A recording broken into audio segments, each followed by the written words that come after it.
oh photo một tí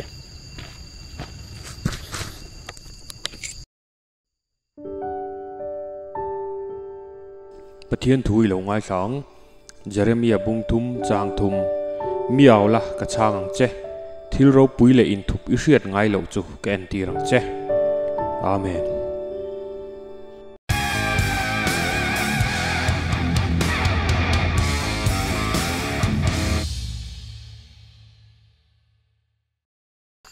ole hei le Mizoram khovela bike nal kati ber ma bike nal kati ber walk around video kan nei don awangin mun moi tak mai kan thung hen la spot moi em mai rai ek tlang chat khotlang lam aniang chu mo ni lo a khalo khotlang e chake rai ek tlang pang helam site lan the na kang hun road west piling road a khanin tiang ka kala chu bike so kan walk around dona kan fi pa don ani chan chu khovela bike anal kati ber ania anal ber kati lo anal kati ber kema personal preference ma tu vai ni social thelo kema anal kati ber nal ti velo ma ula khovela bike nal kati ber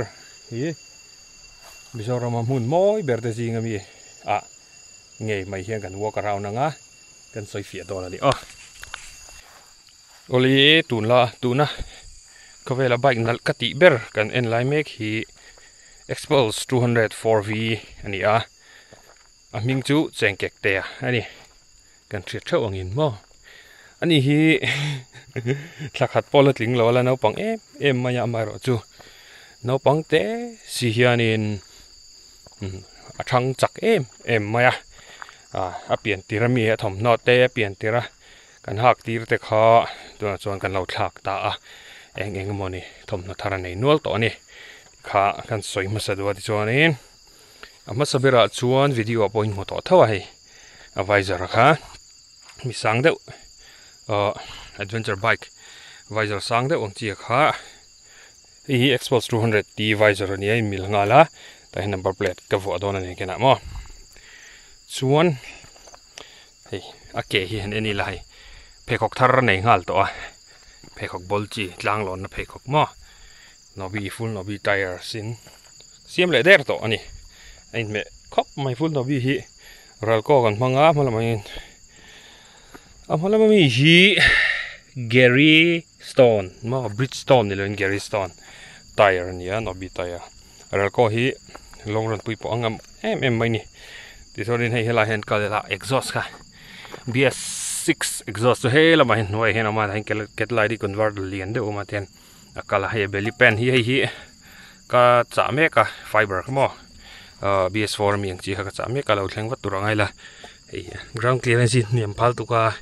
hei ka da lo chun engine ni dorin a ching don ni ground clearance tam don ani chon hei ben pipe he la mid pipe hi thlen pa jona min pe ka ni lom khop maya hi Akrapovic ani hei Liavin spian ang chi Akrapovic ani hi to khop mai tu na chong chu traffic kho chunga polu ti la ring lo mo away to reduce thosi ring ka kan dung ngor bi lo ring hi ka dung ngor bi lo ke ma big chuan ma se weight reduction kha poi mo ma chu wang chuan a tha ka ti khop mai chu tu na ka khoi ania chuan hei RCB X series ti de kherani X series hei hi cha de uleka ama hi 6mm vel nge 4mm vel mania chare tu ka fat bar ni lawa direct fit mo direct fit ania standard bar size ani chuan hei riser hi ka vo tir ngala hi a riser ming hi Lusai riser ania Lusai riser ka vo ani midang in vo kha chu riser pa ngai me te hei mi bi ka vo bi hi Lusai riser ani chuan hi white bar ani thawa bar hi white thawa ma se fat bar ni lo ni chuan hei rental bar pet hi samua motoden min pe pro taper ka vo kha no pang chelu tu BMX no pang BMX vela man chi mai ani khan tia chuan rental hi hei bar pet thatak mai min pe rental le RCB ain chopol ni chuan a grip hi hei an enula grip hi RCB grip ani hi garage 01 moi te thom puin a zuar atlom kho mai cheng za thum man ani atlom lu tu ka chu wang chuan ni lo va dor don ne stock tam to lo I eng bai ka po scooty po mani na no me ma anema ne me mai nei anema a grippy bok o John Hele quick throttle LI 66 bhp quick throttle ama ka don domino ka manga ma se a thala we mai antia 66 bhp quick throttle hi tu ten nge min pek in rin min pe tu te chu tu na kan tilang long hai lang themo chief themo biker pit stop ten min pe a kalom tak zet ani thil man to tak ani ti kha aman po min ri do lo man to tak ani ti kha kan sei du tu na biker pit stop ate dor ka kalai le ador om novel en lok ngo biker pit stop zotlang luang mo road du leng ron dei ka lenga hey mi lo pe tak we ka lang du lo wa 66 bhp o hay man ka ria to ro pui sia atlom mi lo di ria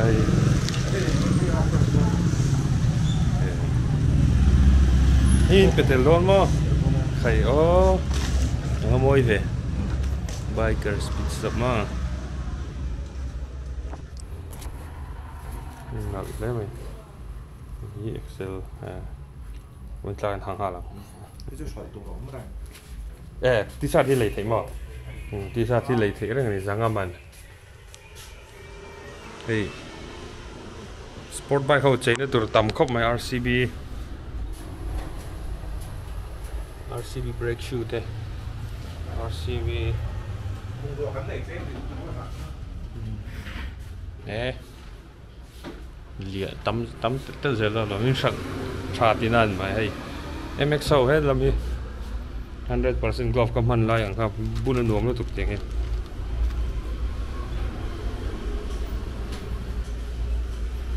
อ้ adventure เขา glove ตัวปลอมนี่ไอ้ ceramic brake pads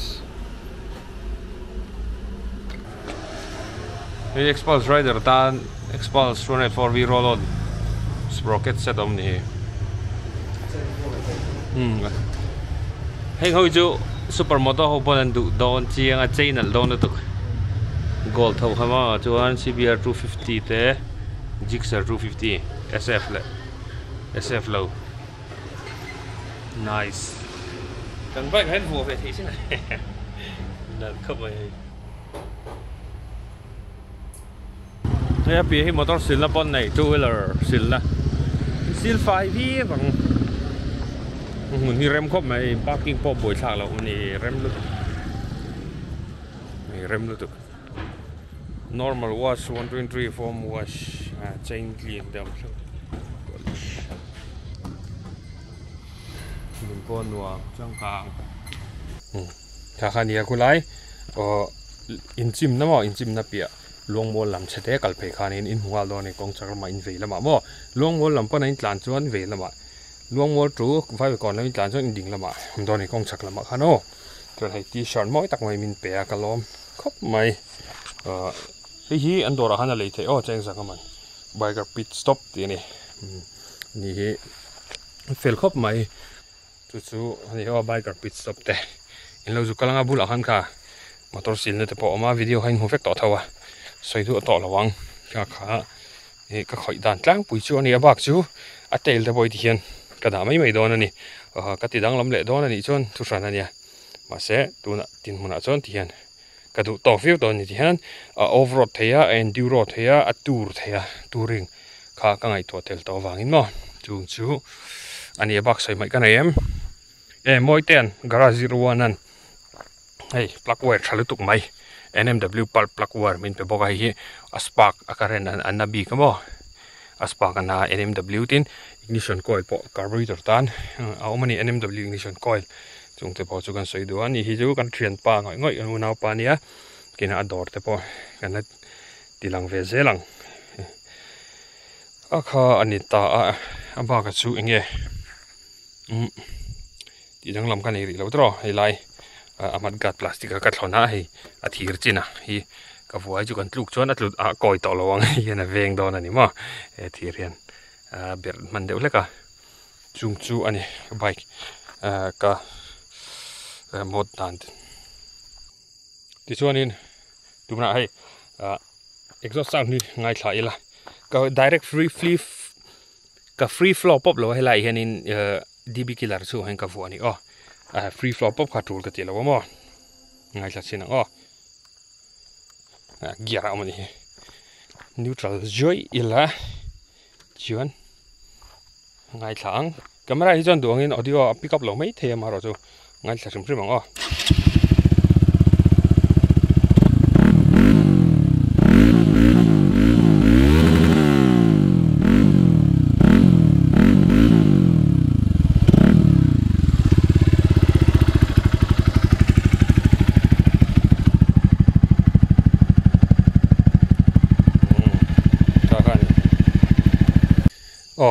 khati song kha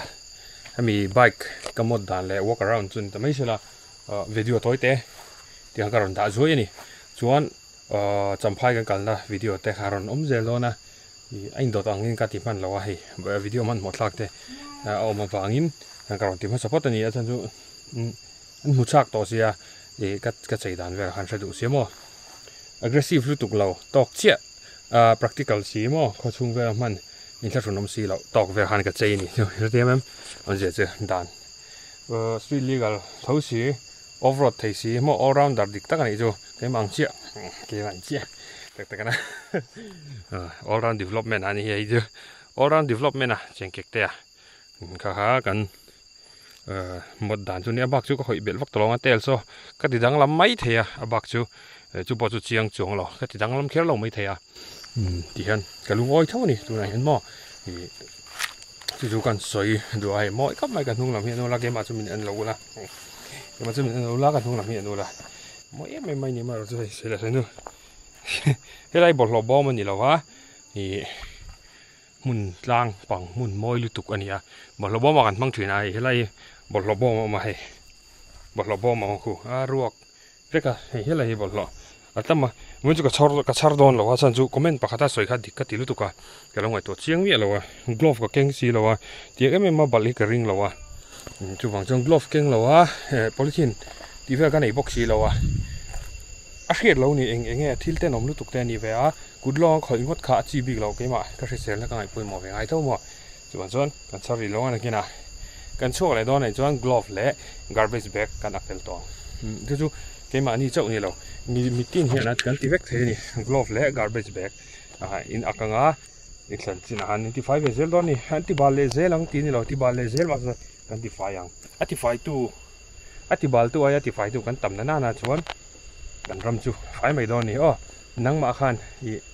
chain ti siam the nang ma kha midang in ti lo ma se nang man tro midang mai di la kal vek se nang ma ikal ve don mi du lo ang trawan ma kali duang chu tiang che chonin be the change and the train ka be the change dang lam nai mu du chu nang ma lan ti ma sa ro mi ram fai du ni chuan nang ma ti fai ma sa ro ke ma ka ti fai ma sa don ni on camera kher ha kanan la te hi than chu an ngei train ma se angai ni achan chu awareness ania kan ti fai lai ti lang lo ila ti fai train tho mai la a thleng thui lo chu ka ti fai lai kan ti lan hian thleng thui zo ka ni hei bol lo bong tama a ruak ve ka ni chu wang chuan hen nang ma khan dang lam na thlen tu ni ang che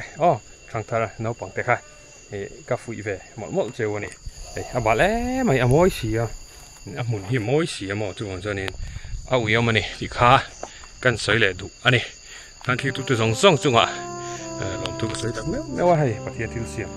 mo takhi ke mani christian te pathian siam mani vai pathian siam mani lo christian te pathian siam mani ti kha khela hi kan ta kan tu chuan te thlenga an ro chun thei tur kho ba thiang him le fai le